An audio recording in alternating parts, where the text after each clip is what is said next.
Great. So on the motion, this house, assuming the technology existed, this house would allow individuals to sell skills and personality traits. We have the grand final. If there are no further questions or announcements to make, I'll just let everyone begin and have PM start it. Hey, can you hear me? Yeah. All right, I'll start in a few seconds.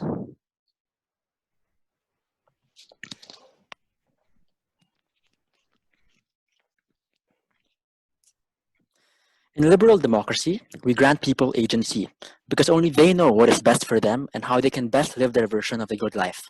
And the ultimate form of agency is the ability to choose who you are because everything in your life is dependent on you, the filter of your personality and your skills that filter the way you see the world. That is the urgent problem. People need the ability to choose who they are to finally live a fulfilling life, but there is no technology that exists to grant that. What is the policy? We say individuals will go through rigid personality tests, for example, and psychological screening to make sure we know they're in a capable state of mind before they buy or sell any particular trait. They'll have a contract for a particular set of time where you can revoke the contract. You'll have a testing or trial period to make sure you really like your new personality. You can refund the money if you don't like it. We would say that likely at first it'll be a little expensive because people will want desirable personality traits that only happen in a few people naturally. Lots of people might not want to give up the personality, so it'll likely initially be expensive. Over time, we imagine it'll get cheaper as more people flock to the market, but will generally still be a profitable industry. So let's assume your personality, when you sell, will be lost. You will no longer have that trait. How do we measure this? We think there are metrics and personality tests we have. There are different categories like extroversion, neuroticism, open-mindedness that exist on a spectrum. You can be 10% neurotic versus 90% neurotic. So you can say we can give some of these points to other people, make them more neurotic, etc. You'll decrease your level to increase the level of other people. Notice that some people, particularly the young, have more malleable personality traits. If when you're young, your brain is still growing, you can really change who you are a lot. We say these people, once they sell their personality, could easily work harder to regain it by putting themselves in different environments to get their personalities back. We'd argue that personality is not something that is constant and only happens once and is permanent. Rather, your personality is always in flux. You're always changing who you are. I'm a different person at different times of the day. So it's not like we're depriving consent permanently. People still have some ability to change after. None of our selves are completely defined. We say personalities are variable. We're taking advantage of the variability so people can sell it to other people. So that's the policy. I hope it doesn't become an issue in the round. So firstly, I will explain why this helps people find happiness. Secondly, why the state must allow it. And remember to say, would allow debates. Our burden is merely to prove that the state should allow it, not necessarily that it's always good for everyone. There's a different burden for that. So first, personality. We argue that personality shapes the way you experience the world, as any other expression of your agency is filtered through your personality and skill sets. We'd say some desirable skills or personality traits might be wanted by other people, but there's no ability for you to have it. So for example, if I want to be a customer service rep, I would want to be more extroverted because that would help me, but a computer scientist wouldn't really need that because they're always in the room coding or whatever. Unfortunately, for many people, they can't change their personality. Talk about genetics, meaning their brain is hardwired a certain way. Your upbringing and your environment, that my parents were mean to me a lot, so I get a very defensive personality, for example, or simply the education that you have, many factors determine your personality. And as I said, after 25, your brain stops growing. Lots of these things become set in stone. But that's terrible because people don't know what they want in life yet at the age of 25. They don't know what they want to be, and they don't know what skills they might want to have in the future that oftentimes are set in stone the point at which you reach a certain age. So that means we allow the agency for people at all walks of life, people who are unable to change their personality, unable to have a malleable brain, and allow them to finally experience the world in a different way than they did before. Right now, there's a missing market. People want it and do things like buy self-help books to become more extroverted. They take classes trying to become a more neurotic or open-minded person, but it's imperfect because the state doesn't have technology to do this. We fix that problem and the state ought to allow that freedom. We say this is better than classes or reading self-help books. One, because it's less effort. You do it immediately, and it becomes possible for the majority of people who wouldn't have been able to do this before by the terrible nature of biology not allowing to do these things. But two, it also allows people to remove parts of their own personality. If I'm very neurotic and someone else wants that personality, I can sell it to them and I can ultimately leave that personality trait behind. This is important because for the most vulnerable people, find their lives hindered by particular personality traits they don't like. I'm too introverted, for example, but someone else might want that, like a writer who'd want to be more active in solitude, and I'm able to remove these terrible parts of myself to other people. We say this causes people trauma when they're unable to do what they want because their brain is not hardwired that way. We allow them to find happiness and fulfillment. And the principle here is that the state allows people to find out what is best for them, what is meaningful to them. We allow people to find out their own good version of the good life. There's a natural extension of that very same principle. The second argument, I take a POI from O. You can consent to things because you know what you want, but how can you know what a future version of you that has a fundamentally different brain setup than you wants? Maybe the more empathetic version of you does not want to exist. Aha, that's why we preempted that personality is always in flux. So whenever, in status quo, whenever I make a decision now, I'm affecting future me, who is a different person from me. I don't know what they would want in the future. So you already allow that because people are always different, always changing. Our brains are never 100% set in stone. So that also happens on your side. Okay, why is this legitimate?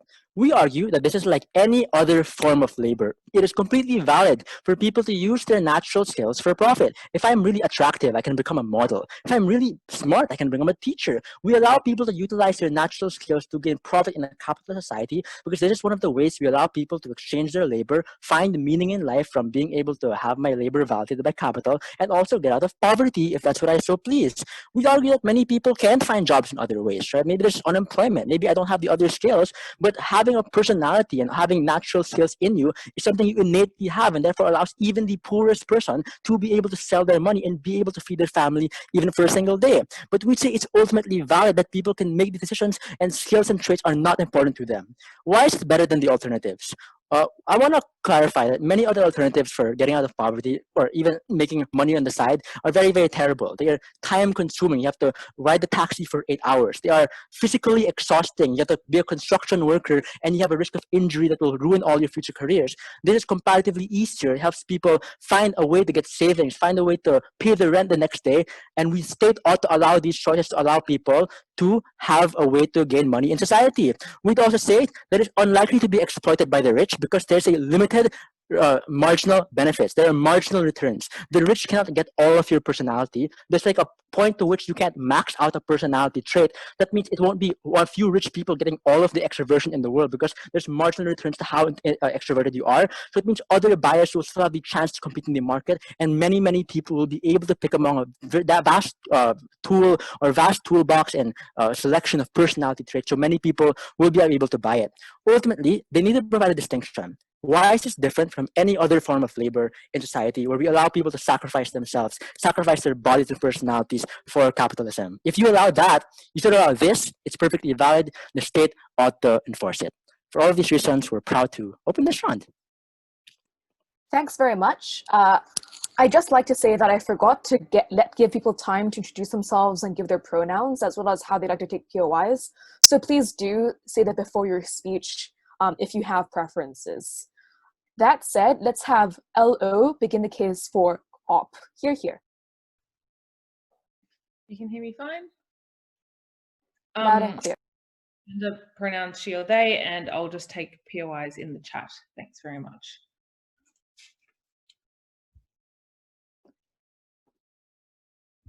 This choice is important not only for you and your future self, but also the myriad of other people that you're likely to interact with in society. This makes their lives worse, and this is an unjust policy that we cannot support.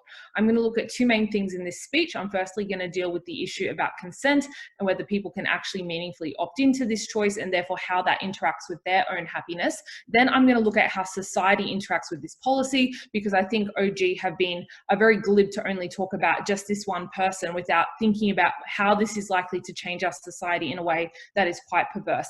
Before dealing with those issues though, one independent issue, which is just this idea about financial security, I just think there are a myriad of other ways in which we can look after vulnerable people in society without saying you need to sell your humor or your empathy to someone to make $1. That's obviously a little bit of a shit expectation, but also like, I don't think we should be incentivizing the state to abrogate their responsibility and just being like, well, let's not give you welfare. You can just sell a bit of your humor and make some money on the side. So that's pretty terrible. We don't support that. Let's look at consent first, because Yes, like we agree with them. There are probably ways to make sure someone is of sound mind. This is about more than that. This is about making sure that they fully understand and contemplate the choice that they're making. We suggest at OWO that they cannot do that. And we have 5 reasons for that.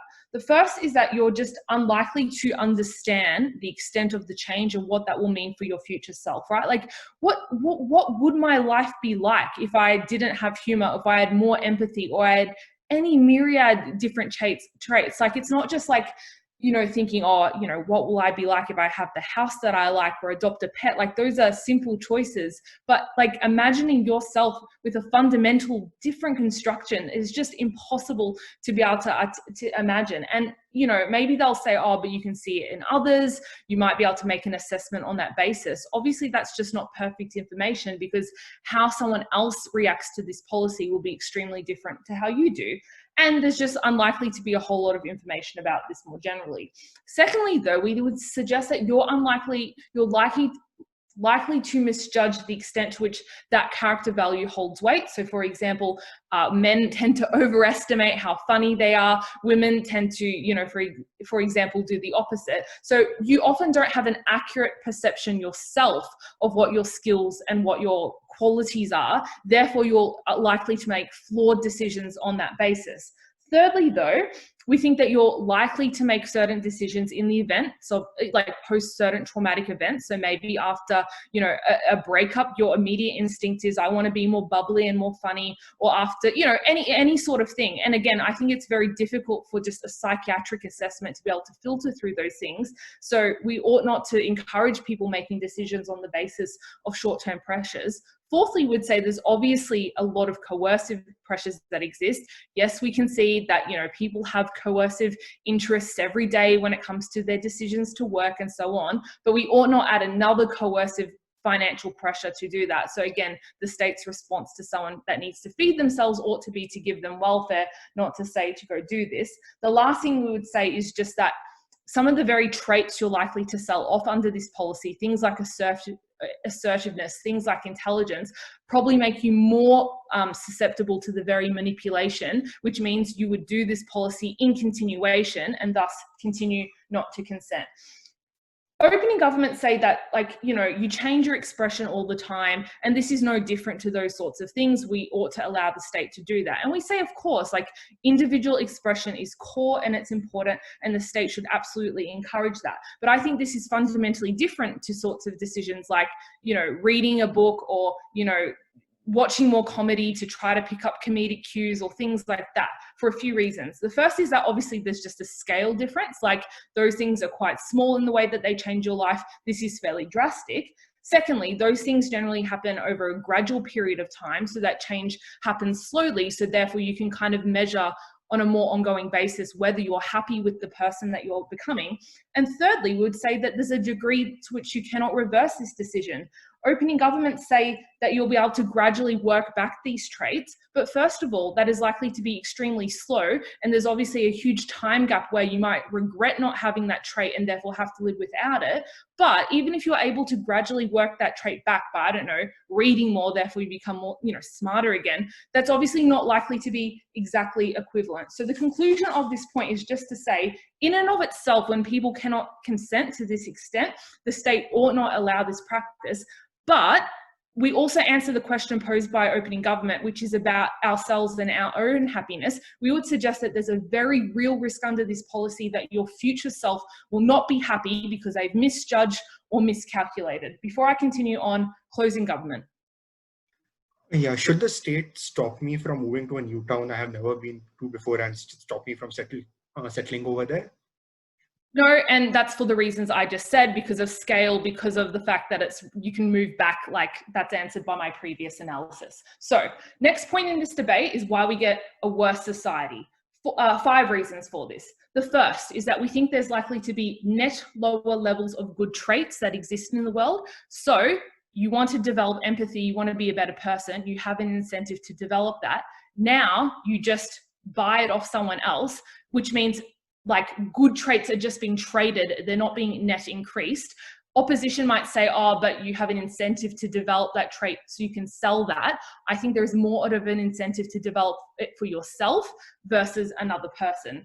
Secondly, it discourages acceptance of things that you maybe don't love about yourself. Not everyone can access this policy. Not everyone can afford to sell or buy a new personality trait. That means the message of society becomes, you know, just go and do this thing. Whereas if you can afford that, that obviously makes you feel shit about yourself. We think it's probably better that people just learn to accept, okay, maybe I'm not that funny, but that's not the end of the world and that's okay, rather than make people continually feel shit about themselves. The third harm is that it monetizes, and by doing so creates, I guess, a sort of hierarchy of traits. Now, obviously society already tends to value some traits over one another, but we would say on the comparative, this makes it worse. It just says that, you know, you don't have this, and therefore, like, look at the price signal that comes from this, you are less valuable of a person. This is also likely to reinforce inequality to the extent that rich people will just buy up all the good traits that continue to establish their dominance. And lastly, this is likely to be pretty shit for family and friends. Like, imagine if you've gotten into a relationship because you value someone's X trait and then they go and decide to change themselves. That is bad for those people. So we have an additional host of harms in this debate that are pretty important. We're very proud to oppose.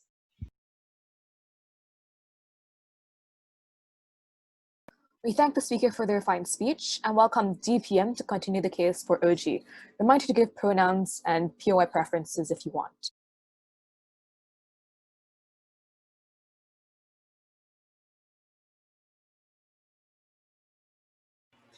Hello, my name is Nikki Solis. I prefer he and they, and please give POIs in the chat. I have a bit.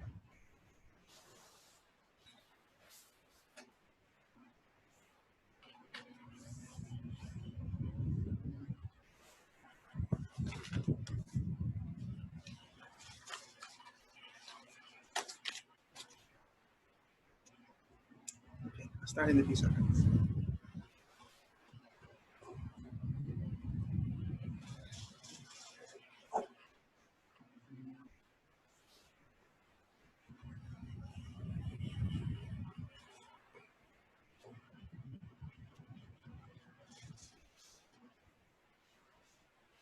Whenever you're ready.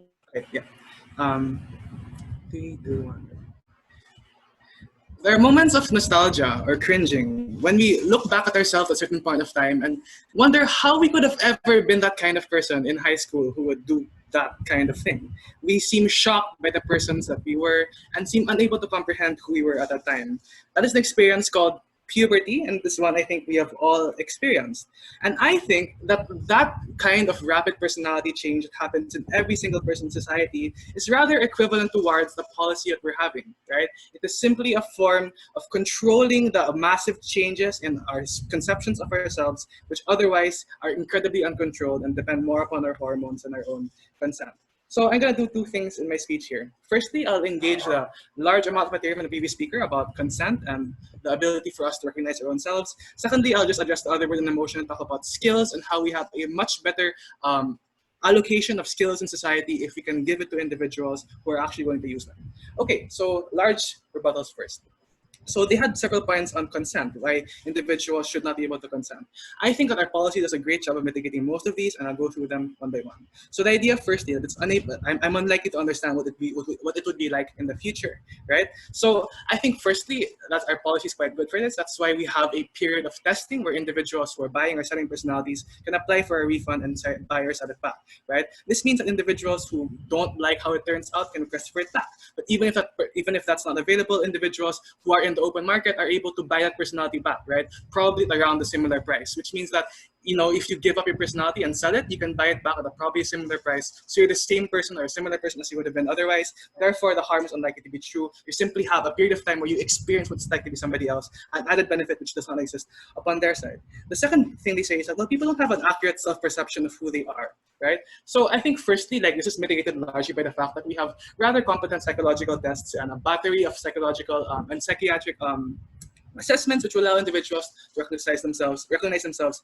far more. But secondly, who better to say, right? I think that even though our assessments of ourselves are imperfect, we oftentimes are the only person who can concretely say who we are at a given point in time, right? Such that the state can say that this is not something which I consent to at the period of time, because that is the state saying effectively that it knows better than I do about what their personality is. I think individuals among any other actor know better than the state as to who they are at a given point in time. Next, they say emotional people might harm themselves. Yes, sometimes this can happen. Individuals can make purchases which they regret. The great thing about their policy is it is reversible. Individuals can buy that policy again. They can refund their personality, and therefore, an emotional people, unlike any other purchase, like say, I don't know, buying a new house with your mistress in Vegas, if you suddenly feel like your life is gone, is rather more reversible than this, right?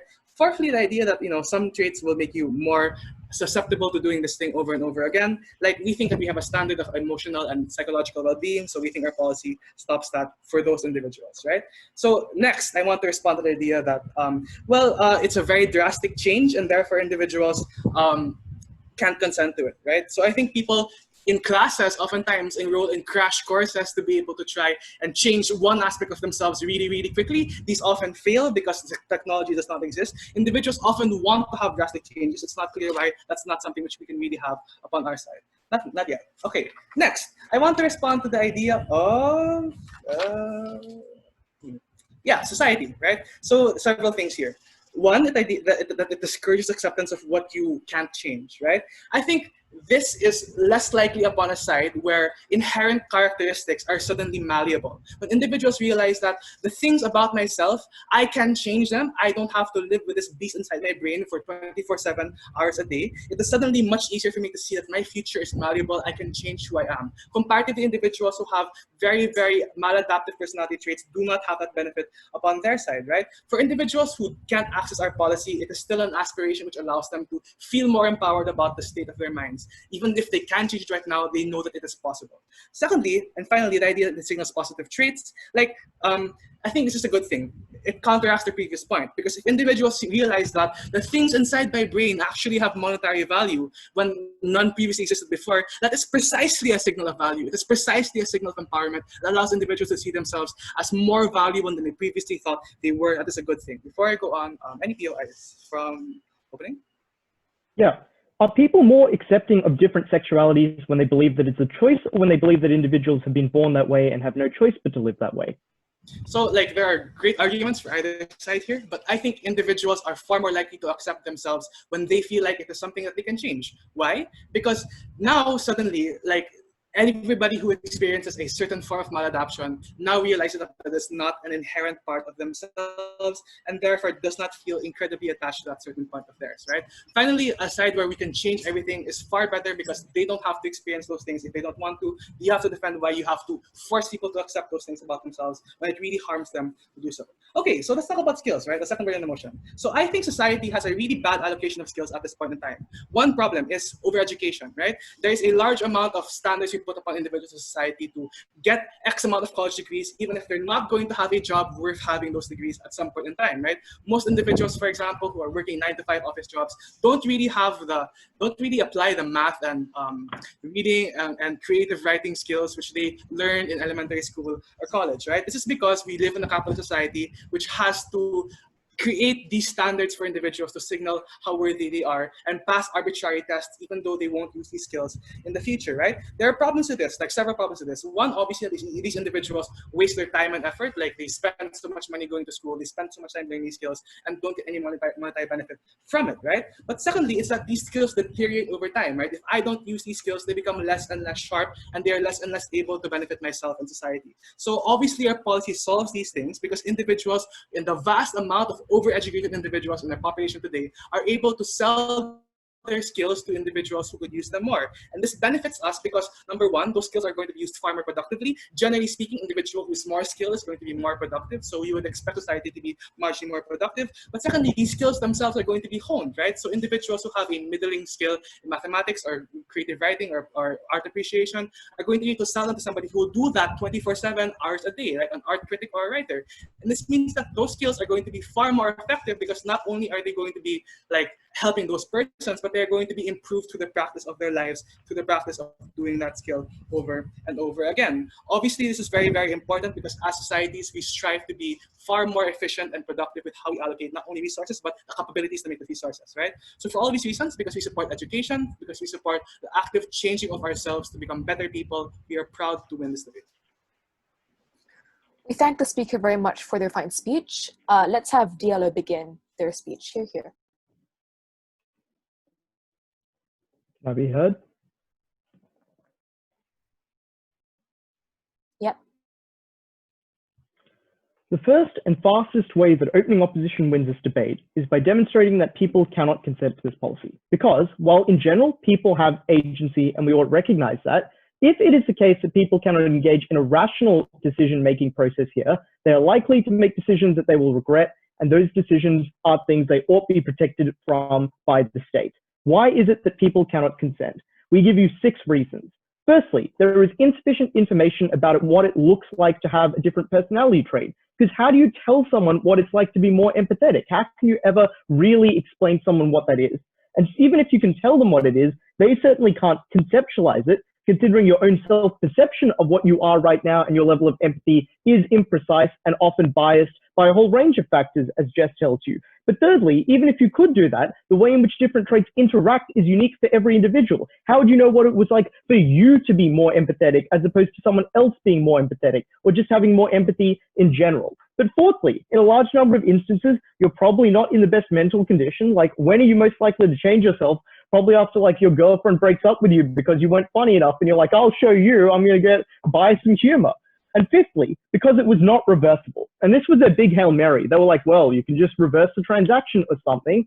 But firstly, the problem is, it is unclear that buying back someone else's humor would ever be the same, right? Like, humor is not some amorphous quality you can have. There aren't just people who are funny and people who aren't funny. Humor is a unique quality, and so is everything else.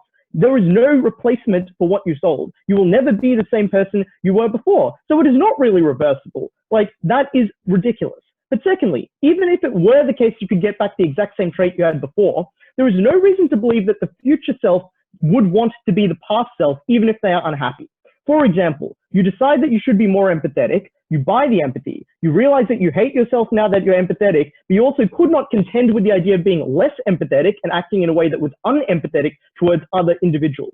What do you do now? You are unwilling to go backwards, you are unhappy in the choice that you are currently stuck in. We tell you that is exactly the type of choice you ought to be prevented from. And lastly, and perhaps the most important reason, is their claim is just like, well, people are always changing. So like, what's the problem? This could happen anyway. But that is where we explain why this is disanalogous, right? Because when you constantly change, that is a slow and organic process where there is a constant stream of continuity of consciousness as you change. You can determine, am I liking these changes? Do I want to continue with these changes? Do I act in this way or do I act in a different way? Entirely different from waking up 1 second being, unfunny to being funny, or being unempathetic to being unempathetic. That is a fundamental shift in who you are as a person. Like, who are you but a certain collection of neurons that operate in a certain way? You just become an absolutely different person at the point in time where this policy takes place. That is different to any form of organic change or cram school class to become empathetic. You actually just are fundamentally different in your brain chemistry in a very significant way. And that is why you cannot consent to any of this, because you are a fundamentally different person when you come out. And that means that you're really kind of killing yourself and turning yourself into an entirely new person. That is why this is disanalogous to any other example, like moving to another city or any of those things. You could not consent to this. And therefore, you had the strongest of principled obligations to prevent people from engaging in this policy in the first place. That is the quickest way we win. Secondly, let's talk about why this makes society much, much worse.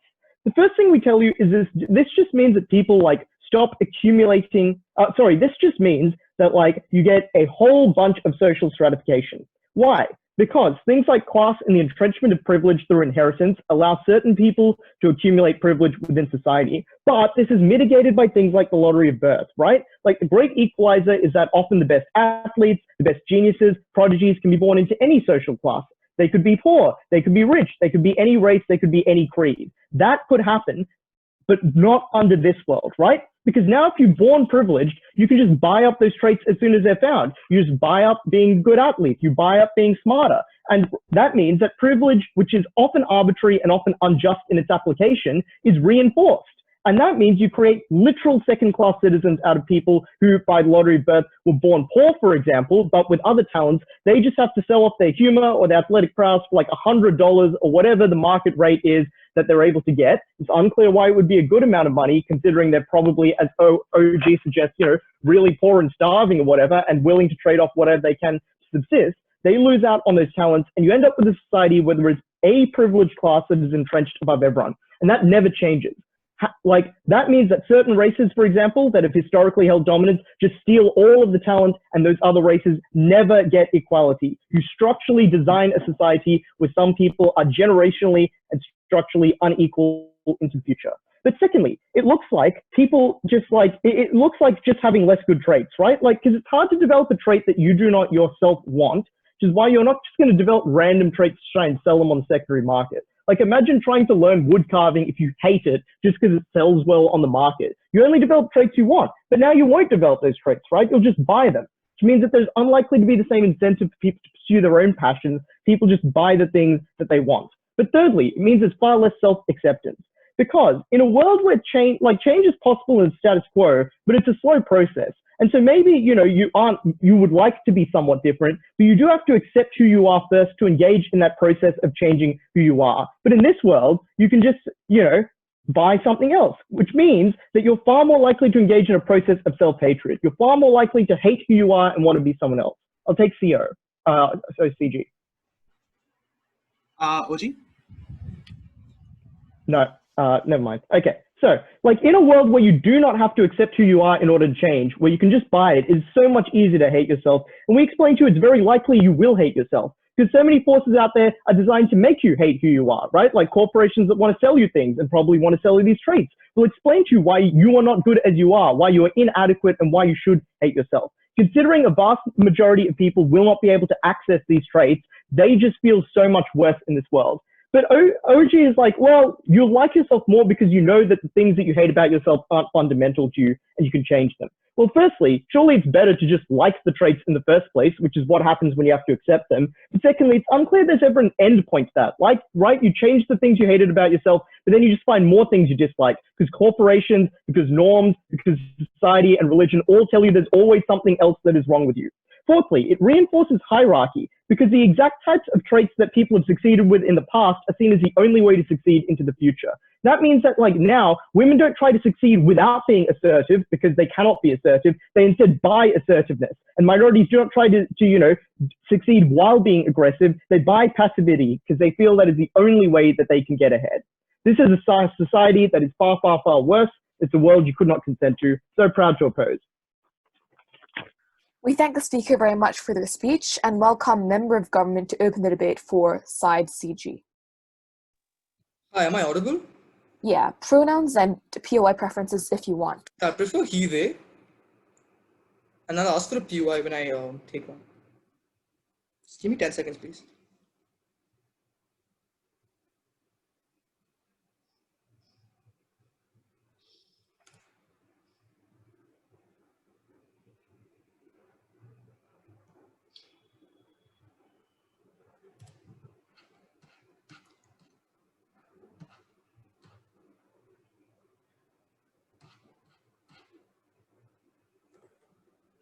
Sorry, I'm just grabbing my timer. Stop.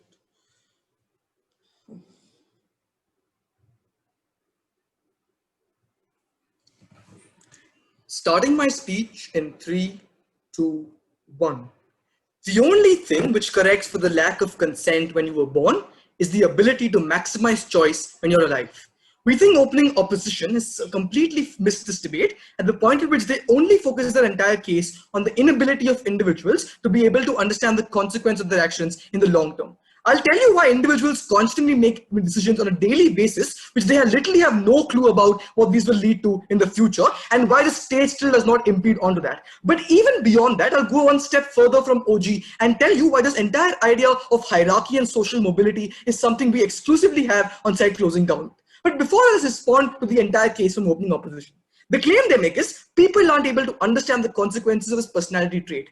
We think they seriously exaggerate the effects of one single personality trait or one particular skill onto your entire life. We don't think it completely changes your life. But even if it does, we think we constantly make decisions which might seem very, very smart to us in the short term, but aren't in the long term. For example, going and consuming drugs after a breakup just to deal with the short-term consequences, knowing fully that I might be arrested and go to jail and my life will be ruined. Things like quitting my job to pursue my passion with literally no clue as to what consequences it will have in the long run. Things like literally going to choose to go and study philosophy just because I think someone told me it'll be interesting. I love debating, but simply realizing midway through my degree is a complete waste of my parents' money, right? We think individuals constantly make choices which are really, really horrible, which they have literally no clue about. We don't think the state goes and impedes in those choices. We're not sure why O tells you. This is so unique about that.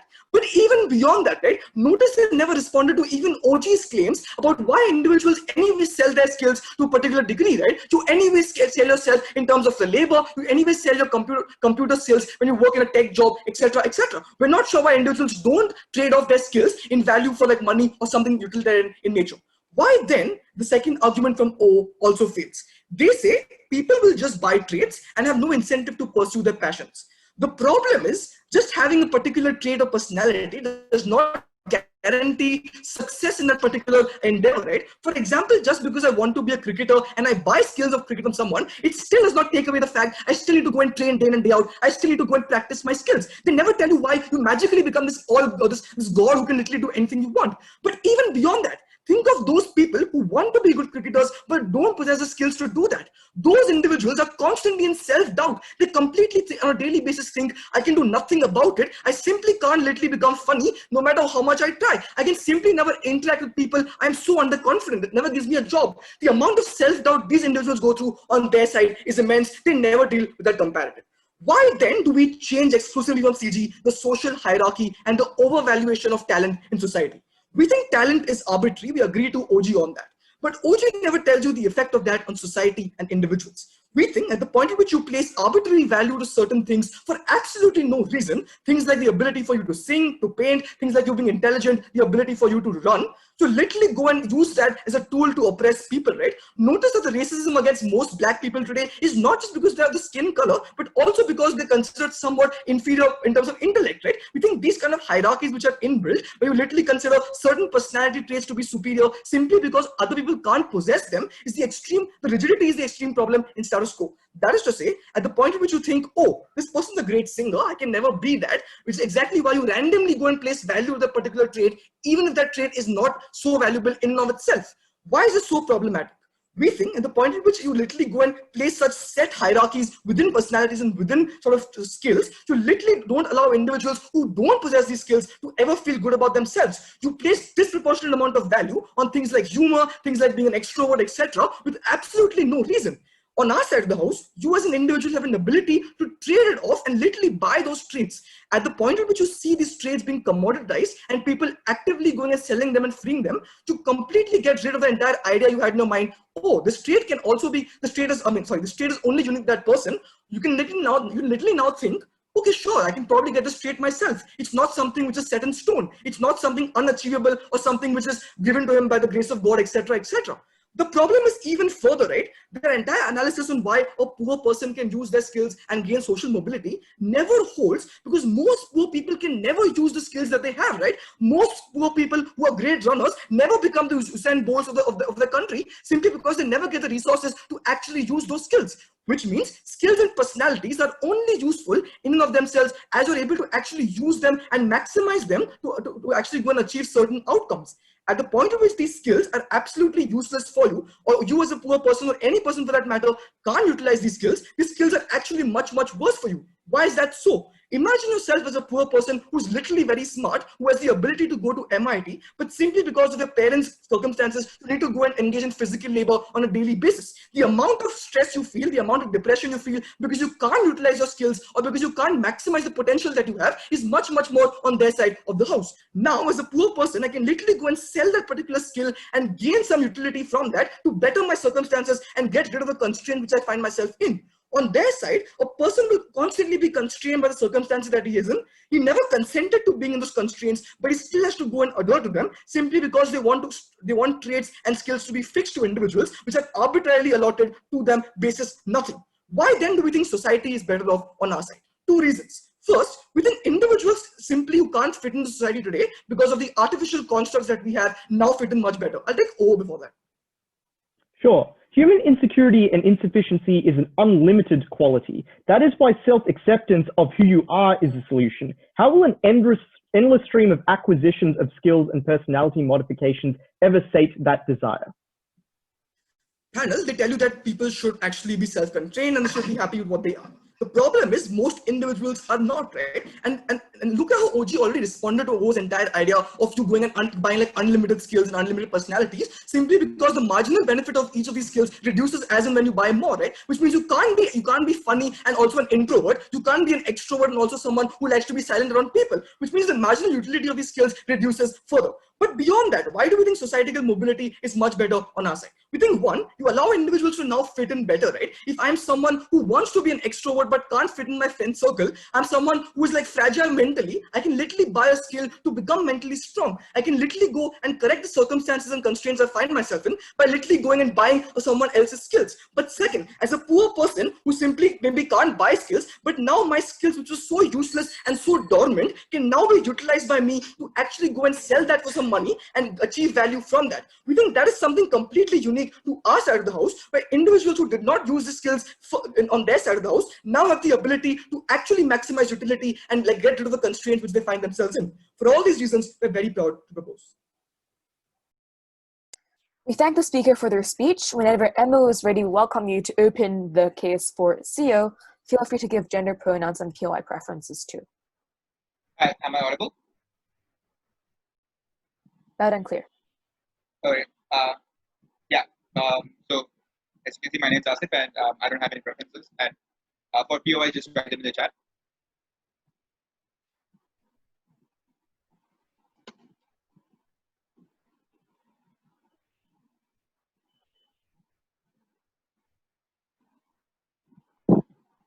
All right.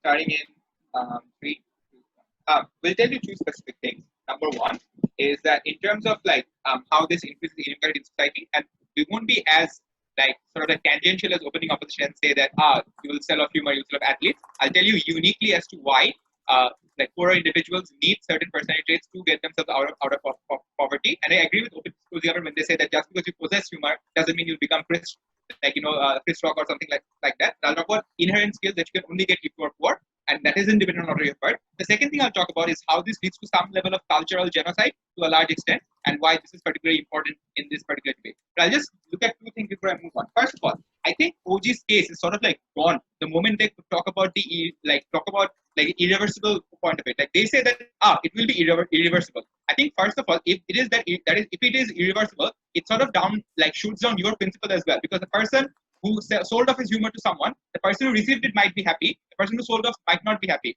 In which case, you are still then violating the other person's freedom of expression, because it was already sold to them, but now they have to give it back. So if you are in full support of freedom of expression, that one particular person under your world is getting the freedom of expression violated to the largest possible extent. So you essentially need to understand that. The second thing is, the reason why this cannot be reversible is because certain personality traits, when they disappear, they will also affect your thinking in terms of whether or not you'll actually want it back to a large extent. So what that basically means is, if optimism is a personality trait, it means that when you give away your optimism, then if you want the optimism back, will you really want it back? Because you don't have optimism, you're not going to be optimistic about whether or not bringing back optimism will actually make your life better in the very first place.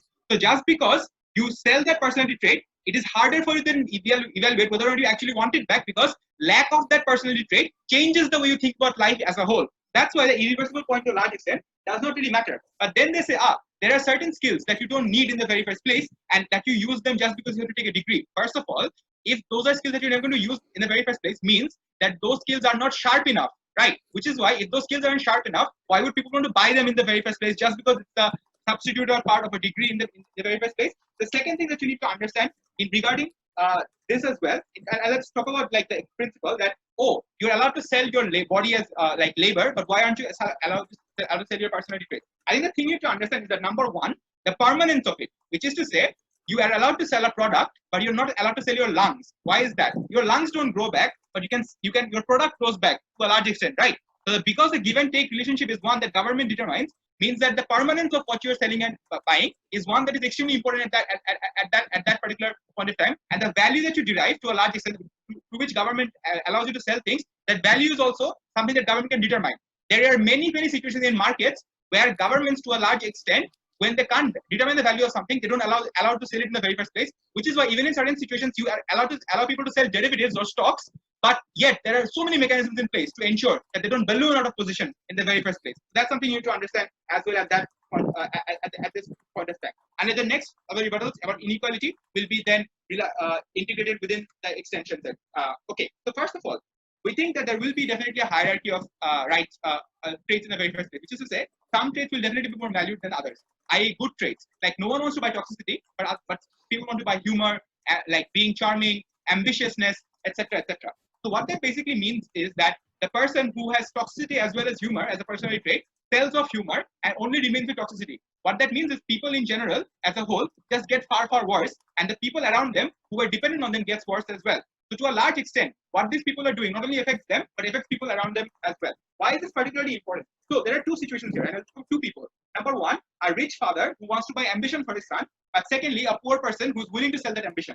First of all, the rich father that wants to buy ambition for his son, why does he want to do that? He wants to do that because his son was born with a silver spoon in their mouth. Because they were lazy, they didn't have to go through hardships. That's why he wants his son to get ambition, so that his son is ambitious about running their businesses, running their legacy, etc., becoming successful in the long run. And that's how you allow this rich father to get away with a lot of things that he was not able to do, give his son in terms of life experiences. But let's just talk about the poor person who is willing to sell off ambition. And why is ambition so important for them? Or confidence and grit is so important for them. See, you are a poor person, which means there are many places in your life where you will face structural racism, where you will face discrimination, where you will feel like giving up to a large extent. Why? Because the world is just unfair for you. The world is just unfair against you. Because every single time when you go to a position, you go to a school, you see the white boy being preferred. You go to a tryout, you see the white boy getting privilege. You go for a loan, you see the white man getting preferred. Which means at all points of time, you would want to give up.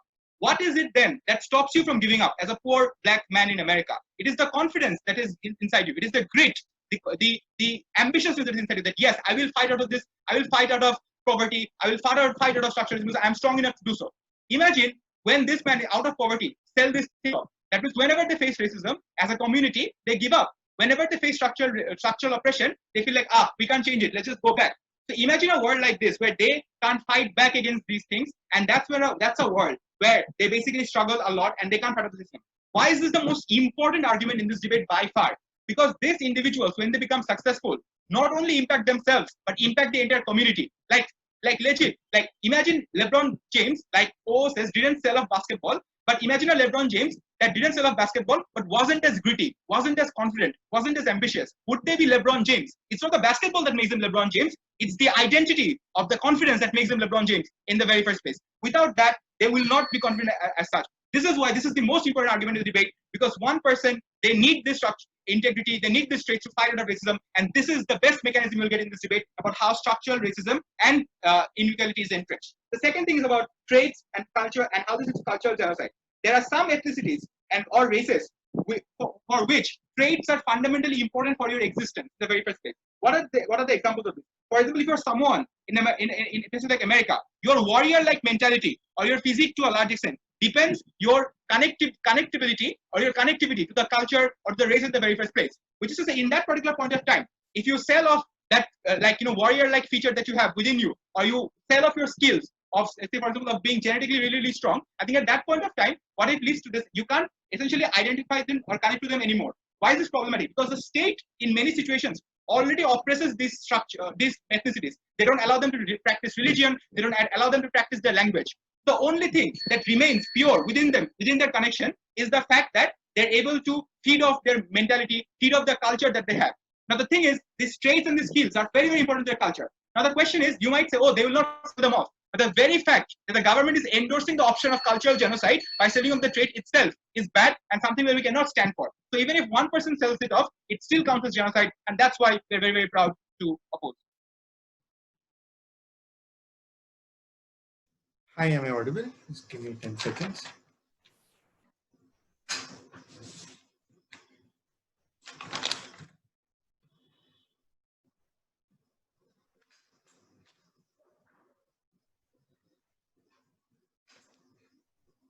Hi, could you just confirm if I'm audible? Yes, you are. All right, so we'll start in 5 seconds.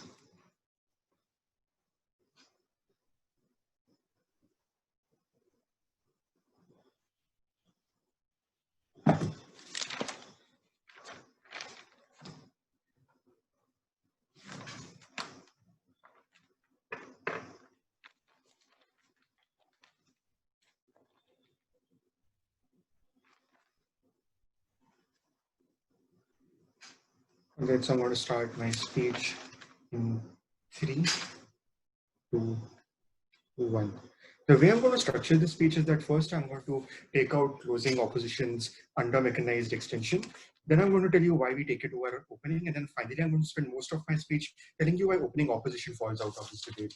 So first then, on what did we hear from closing opposition? The biggest idea that we get from closing opposition is that the fact that you cannot give up your traits essentially means that you keep fighting, and that is how racism in society changes. Unfortunately, there's absolutely no analysis on why is it true that most people can continue to fight, and apart from the cherry-picked example of LeBron James, right? That is to say, for most people living in society, the fact that most of their actions make very little difference to how society behaves, the fact that they have to live with the idea that their potential and that their dreams are never going to be fulfilled because of certain structural barriers that exist is precisely what leads to people living much worse lives. That's precisely where you have the great amount of depression and a lot of an debilitating life, simply because you know that your dreams are not going to crystallize, your dreams aren't going to materialize. That is precisely what most people do not like.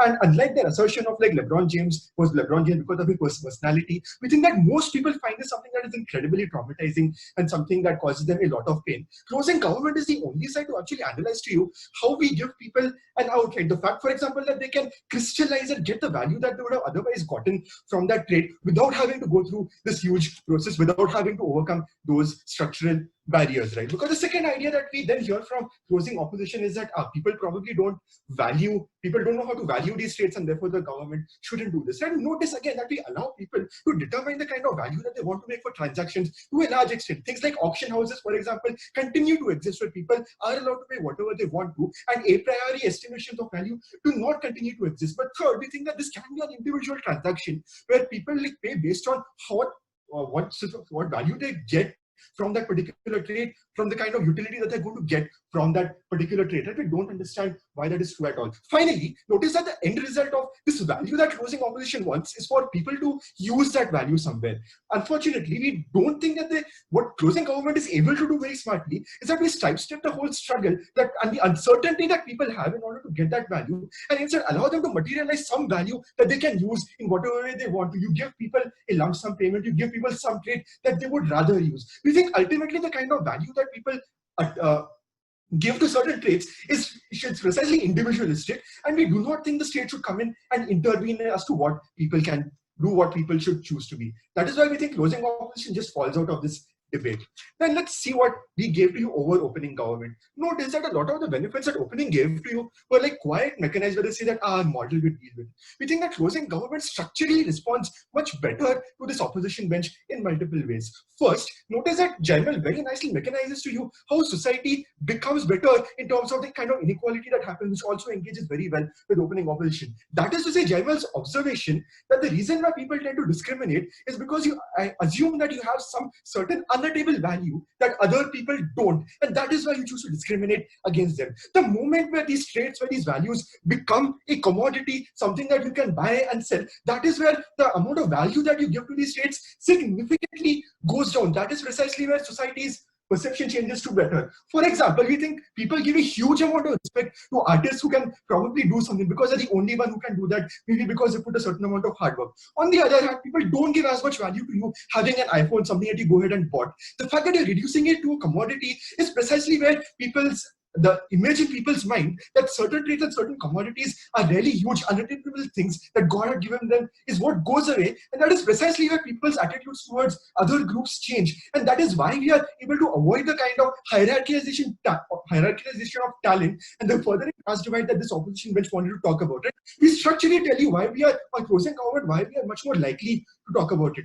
Finally, notice that again, opening government only talked about how essentially they end up making the people who bought a certain trait happy. We tell you first that how essentially people who have certain traits but cannot use them also suffer a lot because of the fact that they cannot reach their potential, the fact that they cannot use that to the greatest ability, that they cannot make their dreams come true. This means that we significantly expand upon opening government's benefit by telling you how this can be a really important out for people who do have that trait but cannot use it because of certain extents. We've stopped them from getting a lot of the torture that living on the fact that you cannot fulfill your dream is going to bring them. That is why we take this debate over opening government. Finally, let's see what we heard from opening opposition. The biggest idea coming from opening opposition is that their consent in the situation is imperfect and therefore the state cannot do this. First then, why we think that's not true? We do think people can consent to a significant extent. Notice again that opening government asserted in mechanized model by that people will have some amount of information. Notice structurally the fact that opening opposition themselves claim that this is going to be a significant decision that impacts both you and your interactions with people around you. This necessarily means that the people around you are also likely going to have a say as to what is going to happen over here. There are going to be multiple checks structurally. That is, say, for example, if I decide to move to another city, randomly, I think my family will go ahead and counsel me and they will tell me that something is wrong, that you shouldn't do this. We think that a lot of these checks and balances exist. People can probably consent. But second, the bigger issue with opening opposition is that they never prove why incomplete consent is still morally significant.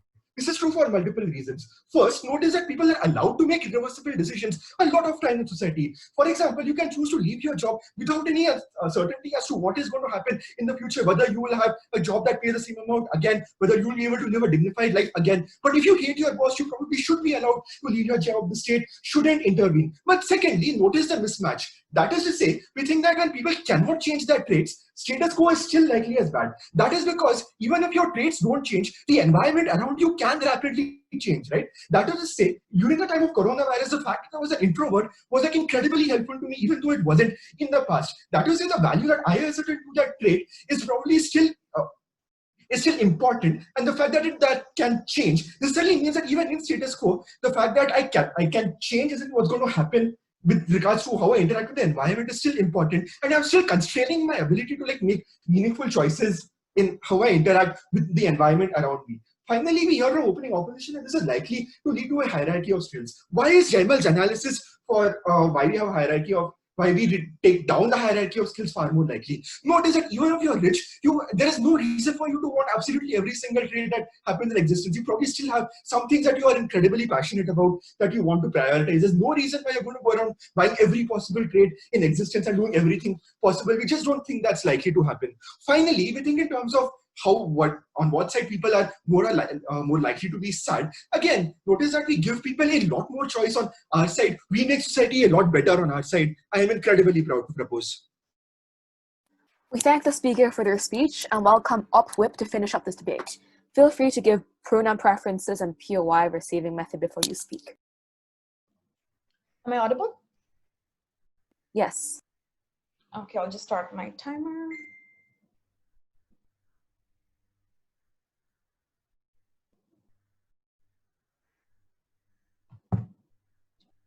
Okay, starting in 3, 2, 1, go.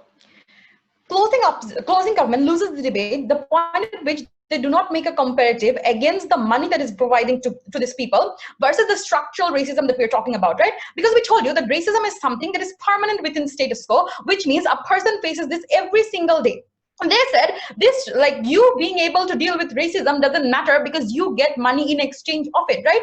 But they never tell you why the money that you're getting in exchange will be equivalent for you to deal with the problems that you're currently facing, which means the closing house or any of the government houses never tell you as to why the money you're receiving is something that is an equivalent trade-off against the structural racism which is permanent within society to begin with, right? And that is fundamentally why we win this debate. But getting into a bit more extensive rebuttals, and I'll be like getting into like opening at the last, right? Let's first take down CG. So what do they first say? They claim that, and this is the biggest problem with their case, they claim that the skills that you're likely to sell are only the skills that are useless to you, right? What do we tell you in response to this? In response to this, we tell you that there are certain skills that you're unlikely to understand whether or not these are important to you at a particular point in time. What does this mean? What this means is, if you are a black person within America, and if you're like probably average black person, it's probably very hard for you to understand what confidence means to you. Probably what confidence means to a black woman in America is that women being able to go out and probably call out that white neighbor, right? In small instances of everyday life, which means these are like, oh, the value of this particular confidence to this black women in America is probably not going to be as quantifiable as a skill like you being able to run, or you being able to, I don't know, hit the ball very precisely, which means personality traits are not very visible to you so that you can quantify as to how much impact these things have in your life. But the point at which you think this doesn't have a greater impact in my life and you give it away, the change in your life is something that you cannot cope up with, right? Which means at that point in time, this black women in America is not being able to like fight off the white privileged like racist neighbor, right? And this translates into everyday problems within that person's life. But this is something that is like not reversible, right? And we told you extensively why this is so, because reversibility under a government's world is dependent upon the person who probably bought it. It means if I am a person who bought the skill and I do not like it, then I can ask for a refund. But if I am someone who sold it and I do not like my life in absence of that skill, I cannot say give me back, because refund is always based on the person who buys it, which means systematically under their world, people who have to deal with things like structural racism and sexism are always worse off, and the money they get is a money that is never like equivalent to the type of changes that occurred within society. Why are these changes so very important? Because we told you these changes are not just for the one particular person, but for community level changes. We told you these people, when they live in communities, the changes that they bring, the small instances of confidence, this inspire other people and empower that whole community to begin with, which means the benefits of our particular extension, which was very well mechanized and they did not engage to, is that the impacts go on to the whole community in general, which means even if all black people all of a sudden don't sell off their skill, but one person decides, okay, I am not being able to properly quantify this confidence, so let me sell this off. That one person selling it off eventually in like sends off the message that the government is okay with this particular sort of action, which means that delegitimizes the value of the particular community to begin with. Why is this the most important argument in the debate? Because regardless of how many people ends up selling it off, the conclusion here is even if one particular black decides to sell off their skills, that's horrible within status quo, because particular person is not being able to live their life properly, they cannot get it back. Also, the impact that happens in an overall community is just horrible, right? But on a fourth layer, we told you guys, is how this translates into cultural genocide, which was not engaged to, right? And this is where we also engage to opening and closing argument regarding what if this is a skill that you do not use in everyday life and it is something you deem useless. Even if this is a skill you do not use in everyday life and you do not like using it, this skill makes you who you are. This skill gives you the identity as a community, which means even if a particular cultural tribe does not value a particular skill, in general, it does not mean that skill has no value to them, because that particular skill gives them the identity and the value to their culture, which means more often than not, when people have something, they do not value it because they do not realize what happens in absence of it, which means these tribes or these people with these skills which make them unique and give them the cultural identity and relevance and exposure in the status quo are things that they lose out on, which means even if the skills are useless to these people, the skills are important for their cultural and existential relevance, right? Why is this particular argument important? This argument is important and needed to be engaged upon because OO says that people will try to get rid of things that they dislike about themselves, as a result of which when they gain other things that results into confidence. The problem with this analysis is when people try to get rid of things that they don't like about themselves, they never decide it on their own. They ask society about what society doesn't like about them and then gets rid of it, which means if my bully does not like my introvertness, I get rid of my introvertness to begin with, which means me as a minority always have to succumb to the version of majority or what majority likes. This results into a world where you erase certain particular identity traits from society, which ties back to our argument of cultural genocides to begin with, because it ends up looking or behaving like what the majority wants in general, which is exactly why it was so very important, which means this eventually translates into your having self-confidence or feeling happy. Even if you're happy or self-confident, it's just one particular personality that you bought or sold, right? Which means everything else about you remains the same. If everything else about you remains the same, but you're able to only trade one particular personality, at that point in time, all the other feelings that make you feel bad are probably things that still remains within status quo, which means if I'm an introverted kid and I trade that for extrovertedness, I still probably suffer from things like inferiority, which means I'm still not a happier person in general. It's just that part of me which made me essentially me is gone. Why do we particularly win this debate over opening government and opening opposition? Because the assumption under which opening government relied their case on was that everybody would be able to access it and this would somehow benefit the most privileged, but they never gave you any mechanism as to why the skills which uplift minorities and make them get rid of the hardships are the skills which are going to be more accessible. Because even in general, we see in Udemy,